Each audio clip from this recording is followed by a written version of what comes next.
Hello friends, welcome to my channel উনার lifestyle ব্লগে তোমাদের স্বাগত জানাই। আমরা পুরুলিয়ায় বেড়াতে যাচ্ছি। আমার মেয়ে আমাকে দেখে হাসছে। পুরুলিয়ায় বেড়াতে যাচ্ছি আমার বাপের বাড়ির সাথে, লোকের সাথে যাচ্ছি। আমার মা, কাকিমা, বোনের ফ্যামিলি, কাকিমা, দাদার ছেলে, সবাই মিলে যাচ্ছি। 12টা 5-এ ট্রেন আছে। 19 নম্বর প্ল্যাটফর্মে আমাদের ট্রেন দিয়েছে। ট্রেনে উঠে তোমাদের সাথে কথা হচ্ছে। এই বোর্ডটাই আমাদের ট্রেনের নাম উঠবে। 12টা 5-এ ট্রেন আছে। এটা আমার কাকিমার ছেলে, আমার বোন, মেয়ে, বোনের ছেলে। এটা হচ্ছে কাকিমা, এটা আমার বর, এই হচ্ছে কাকিমার দাদার ছেলে রিজু, এই সরি তোতর, আমার কাকিমা, এটা মা। আমরা এখন হাওড়া প্ল্যাটফর্মে দাঁড়িয়ে আছি। দেখো কত ভিড়, পুরুলিয়া যাবে বেশিরভাগ লোকই সব এসে জিজ্ঞাসা করছে আমাদেরকে যে কোথায় দাঁড়াতে হবে, পুরুলিয়ার ট্রেনটা কোন দিকে আসবে। প্রচণ্ড ভিড়, সবাই ব্যস্ত হয়ে দাঁড়িয়ে আছে ট্রেনের জন্য।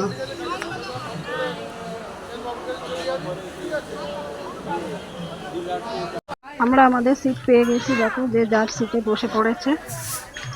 বোনের বর উপরে টপে উঠে গেছে, শুয়ে পড়েছে, যে যার সিটে বসে আছে।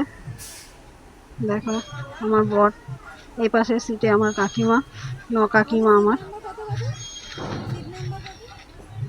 উনি আমাদের কেউ নন, উনি অন্যজন।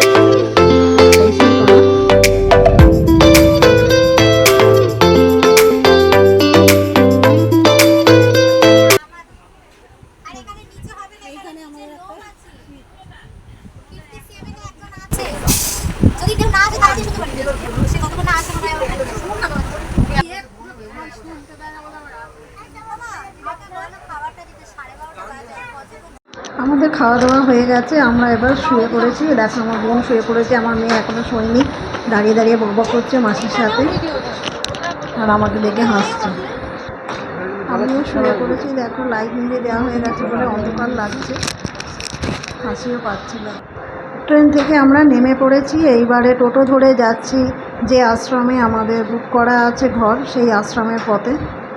দেখো রাস্তাঘাট, দেখো আমার বোন বর সব বসে আছে। দেখো রাস্তায় লোকজন এখনো সেরমভাবে দেখা যাচ্ছে না, অনেক তাড়াতাড়ি 7:30টার মধ্যে আমরা পৌঁছে গেছি, আশ্রমে পৌঁছে গেছি। দেখো আশ্রমটা কত সুন্দর দেখতে, এই জন্যই বলে ভারত সেবাশ্রম।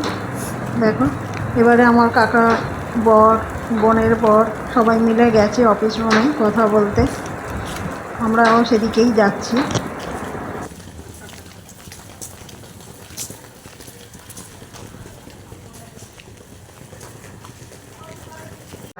অফিস রুমে গিয়ে কাউকেই দেখতে পাচ্ছিলাম না। দেখো হয়তো অনেক সকাল সকাল এসে গেছি, ওই জন্যই বোধহয় সবাই এখনও ঘুম থেকে উঠতে পারেননি, দাঁড়িয়ে আছে কাকারা কথা বলার জন্য, কখন অফিস রুমে আসবে তারপরে কথা বলবো আমরা।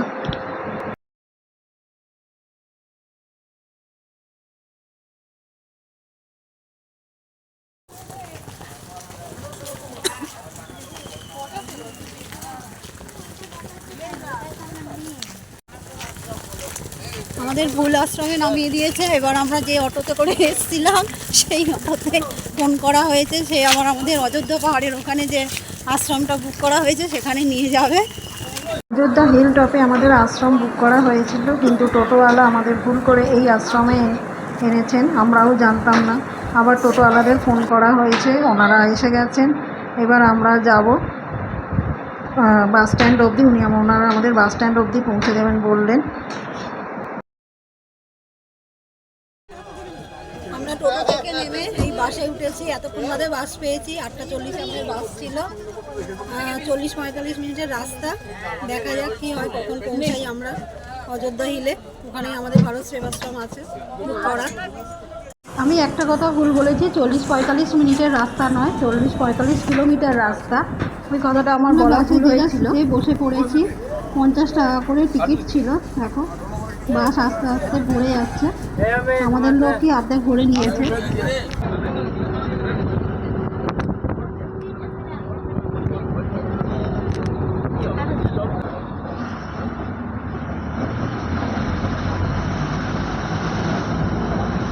অবশেষে আমরা আশ্রমে পৌঁছে গেছি। দেখো এখানে লেখা রয়েছে ভারত সেবাশ্রম সংঘ বলে।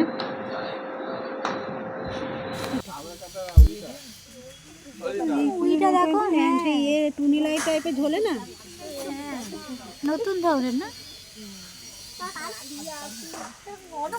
কিন্তু ওই ফুলগুলো দারুণ। আমাদের এখনো রুম দেয়নি, আমরা বাইরে দাঁড়িয়ে সবাই অপেক্ষা করছি। আমার কাকা কাকিমা গেছেন কথা বলতে অফিসে গিয়ে, দেখা যাক কোথায় আমাদের রুম দেয়।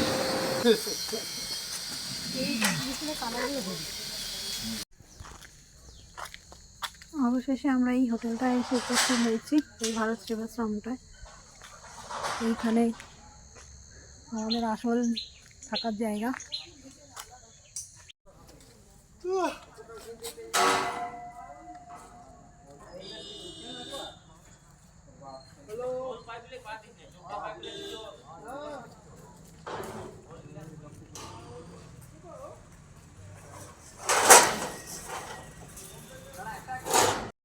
আশ্রমের মধ্যে একটা দোলনা ছিল, দেখো দোলনার মধ্যে সবাই বসে আনন্দ করতে শুরু করে দিয়েছে। আমার মেয়ে, বোনের ছেলে, আমার কাকিমার ছেলে, বোন বসে আছে। দেখো সবাই মিলে খুব মজা করে আনন্দ করে কাটিয়েছি কদিন ধরে। আমার মা হেঁটে হেঁটে আশ্রমটা ঘুরে ঘুরে দেখছে, অনেকটা জায়গা নিয়ে আশ্রমটা ছিল। আশ্রমের পাশেই এই হোটেলটাই ছিল, এই হোটেলটাতেই আমরা খাবার অর্ডার দিয়েছি। হোটেলের লোকটা যেই রান্নার লোকটা যেই ঘরের মধ্যে গেছে, সেই সুযোগে আমার কাকাও খুন্তি নাড়তে শুরু করে দিয়েছে। আলু ভাজা হচ্ছিল কড়ার মধ্যে, খুন্তি নাড়তে নাড়তে আলু ভাজা করছে। দেখো আমরা খাবার অর্ডার দিয়ে দিয়েছি, ভেজ খাবার, আর তার সাথে ডিম ভাজা। আমাদের খাবারও এসে গেছে। দেখো ভাত, ডাল, তার সাথে একটা টমেটোর চাটনি, আর শাক আলু দিয়ে একটা তরকারি, আর সাথে ডিম ভাজা। ডিম ভাজা হচ্ছে, এখনো ডিম ভাজা এসে পৌঁছায়নি।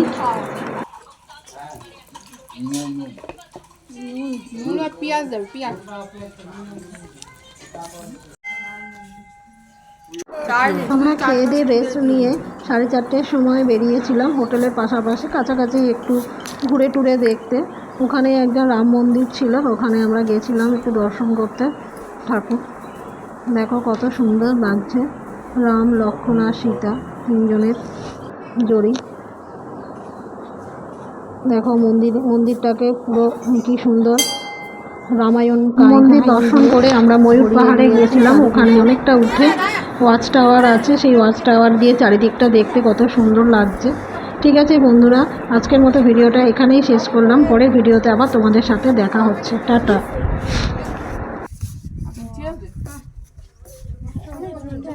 চলে এসো।